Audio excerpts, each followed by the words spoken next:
Hey, what is going on, guys? So we'll be taking a look at a pretty cool device here. This is a device that will allow you to use a mouse and keyboard on PS3, PS4, Xbox 360, and Xbox One. And this device is called the Reasnow Cross Hair.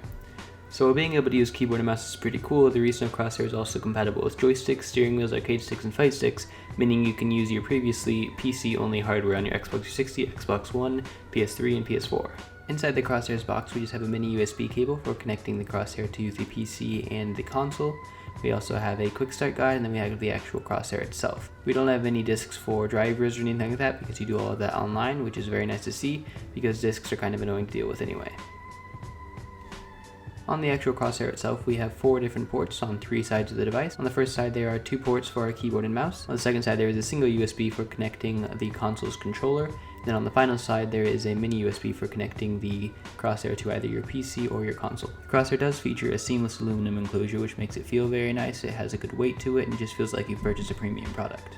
So in order to set up this product, you will have to download some software, and to download the software, you go to reasnow.com. Once you're here, you just go to support and go to download, and then it will show you which one you should download. There's the manual and the quick guide here as well. You just press this download button, and then you would of course download the software. I already have it downloaded here. It comes as a zipped file. Once you extract the zip file, you are left with this folder here. Once you open this folder, it has the audio settings, warning, solution, quick guide, user manual, all of this stuff. And it says a readme, party chat issue, a bunch of different things, but then we have the actual application, which is what we're really here for. So you can go ahead and open up the application, and this is the point at which you will connect your Reasnow Crosshair. Doing so is as simple as plugging in a mini USB. So you want to plug the USB part into your computer, then you of course plug the mini USB port into the back of the Reasnow Crosshair. Once you plug the device in, if you wait a second, there should be a LED that lights up on the top of the device, and there should be a little beeping sound accompanying it, signifying that you're good to go. The Crosshair's LED should then turn to a solid white, indicating that it is in PC mode. And once you have done that, then you'll be presented with this screen, and then so you should upgrade the firmware when you first open it because it might be out of date, but it'll also let you know. So if you open this and it says you must upgrade your firmware, you just press a button and upgrade it for you. So yeah, anyway, once you're ready to go into the software, you just press this button, and then you can go ahead and set up your configurations. I already have 2 configurations. There's a test one and one that's specifically made for Titanfall. I'll just go ahead and delete both of these to kind of show you the process of making one. So delete that. So first you choose which console you are going to want to be using. I'm going to be using on the Xbox One. So that is of course the console I'll select, but you can select between PS3, Xbox 360, PS4, and then of course Xbox One. So once you have the Xbox One selected or whatever console you're going to choose, you press new, and then you can choose from a bunch of preset games. So if you look at the games here, there are a bunch of really popular Xbox One games here. And if you were to go on to PS4 or something like that, let's go to PS4, press new, there's Killzone and The Last of Us and things like that. So there are different games depending on the console you choose. But anyway, we'll go back to Xbox One, so we'll press new. I'll be using the Titanfall preset for this review. So yeah, there's a bunch of different games. You can see there's Titanfall. And then if you don't want to choose one of these preset games, say the game you're wanting to use isn't here, you can just press a new custom game. I'll do this for a second, and then once you do that, you can click on here, and you can just kind of customize it to anything you want. You can map different controller functions to different keyboard buttons, and then basically you can just use it for any game. I'm going to be deleting this and doing one specifically for Titanfall since it's already all set up and everything. You can definitely customize this a lot more than I'm going to. For the purpose of this review, I'm going to kind of keep it simple, so we'll go ahead and select Titanfall here. And you press Titanfall. If you want to, you can name the profile whatever you want, but I'm just going to leave it as Titanfall. You can change the color that the crosshair device will be when you're on this profile, so you can make it like blue or yellow or pink or a bunch of different colors. And if you actually go ahead and go over here and make a new profile here, then this one will be of course a different color. So you go ahead and select a different color, and then you'll know which profile you're on. As you can see, it's F1 and F2, so that is a button you will push on the keyboard in order to access this profile. So it is nice that you can store multiple profiles. Say you're going to be playing a bunch of different games or something like that, you can store, not sure the unlimited profiles here, but you can store several different profiles here, and then you can switch between them based on the keys they're linked to. So nothing too complicated there. So we'll go ahead and go to Titanfall. Everything here is already all set up.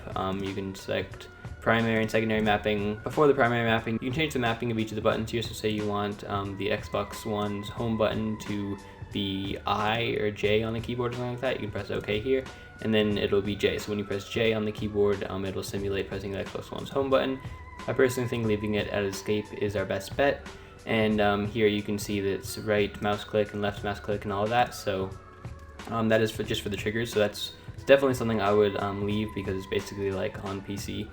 When you press the left click button, it's like shooting. When you press the right click, aim and sights and all of that. So all of that is all set up for you because this is a Titanfall preset. So I'm just going to kind of leave everything the way it is. You can change the hip sensitivity, the aim down sight sensitivity, and the YX ratio if you want. And then you can set up a third-party controller or a steering wheel. They have a bunch of different steering wheel support, which is one of the main features of the device. They support the Logitech G27, Logitech G25, or the Logitech DF GT. So if you are wanting to use that racing wheel on an Xbox One or PS4 console, you are totally able to do so with this device, which is one of the main features of it. But I don't own any of these racing wheels, so I won't be able to show this off in this review. But yeah, so everything here is already set up. I'll be kind of reviewing it, so if you really are like technologically clueless, you're totally able to set this up, just because you can kind of go ahead and go into the software, choose a preset, and save it to the device, and then you're good to go. So I think that is pretty much it. I don't really want to change anything here because I have it set up for Titanfall, and that's what I'm going to be playing it with. If I was going to set up a different game, I had a different profile and all of that. So we'll go ahead and press the home button here. So before saving, you have to choose which one you want to be your startup configuration. So if I want this to be startup, I'll press this, but I want Titanfall to be my startup configuration, which is basically just the profile that goes on to when you first turn on the device. So once you've done all that, you can press save. It says, please wait, do not unplug your crosshair, and it's just saving to the device. So once we've done that, we can go ahead and unplug the crosshair, and we will begin setting it up for use on the Xbox One. In order for the crosshair to actually work, you have to plug the devices into it in a very specific order, and it's a little annoying how specific it has to be. First and foremost, you have to plug in your original console's controller to the port on the left of the crosshair, then you have to plug in your keyboard and mouse to the two front ports on the crosshair, then you plug in the mini USB connected to your Xbox One to the back of the crosshair. The configuration when the crosshair is connected to the Xbox One should look something like this, and you know you did it correctly if the crosshair device is kind of pulsing white. That means it's all connected correctly, it recognizes the Xbox One, and you should be good to go. Playing Xbox One games with a keyboard and mouse plugged into the Reasnow Crosshair was surprisingly fluid. It seems like it wouldn't be all that difficult to map keyboard buttons to different controller buttons, but to actually get the mouse tracking right was really impressive. While turning with the mouse didn't feel as good as I would like, it still wasn't bad at all. It kind of feels almost like exactly what you're doing, as if you're using a keyboard and mouse in the place of a controller's analog stick. This means that turning and aiming in game is a little bit jolty, but it's still not bad enough that it's unplayable. The Reasnow Crosshair definitely makes using a keyboard and mouse a plausible option. It's not like the keyboard and mouse are unusable, especially if you're used to keyboard and mouse. I think with the Reasnow Crosshair you would be at an advantage over people using a controller on Xbox One. Fortunately, I wasn't able to test any of the joysticks, steering wheels, arcade sticks, or fight sticks that this Reasnow Crosshair is compatible with, but with how well the keyboard and mouse worked, I'm sure those would work very well. I previously reviewed the Titan 1 and Cronus Max USB devices, which are similar to this device, but those do not support the joystick, steering wheels, arcade sticks, and fight sticks, so I can definitely see people purchasing the Crosshair for these purposes. However, I can also see people purchasing it just for using the keyboard and mouse. As I said, the mouse was a little rough compared to PC, but I would say after about 30 minutes or so, you'd be totally used to it, and it would be far superior to a controller. Another problem I've been having with similar devices is the lack of Xbox headset compatibility. However, that is not a problem with the Reasnow Crosshair. Because of how it is set up, you can simply plug a headset into the bottom of your controller while you're using the keyboard and mouse, so you're still able to chat with people in Xbox Live and use a headset even though you are not using your actual Xbox One controller. So overall, how well the Crosshair functions paired with how easy it is to set up makes it an excellent device for using keyboard and mouse on your Xbox One, PS3, PS4, or Xbox 360. If you don't want the setup to be as simple, you can go much more in depth in the customization of the crosshair and everything like that. It was almost plug and play with what I did. I basically plugged the device in, saved a profile to it, and then plugged it into the Xbox One, and I was good to go. However, if you want to, you can customize everything, and you can customize the sensitivities and the bindings and a bunch of different things. This is only with keyboard and mouse. You can also use the fight sticks, the joysticks, the steering wheels, the arcade sticks, all of these things, and customize them as well. So this device does do a lot more than just keyboard and mouse, and with the amount it does, I definitely think it's worth the price. So thank you guys very much for watching this review. If you enjoyed the video, then a like rating is always appreciated. If you disliked it, leave a dislike, tell me why, all of that. If you would like to see more videos similar to this one, then feel free to subscribe.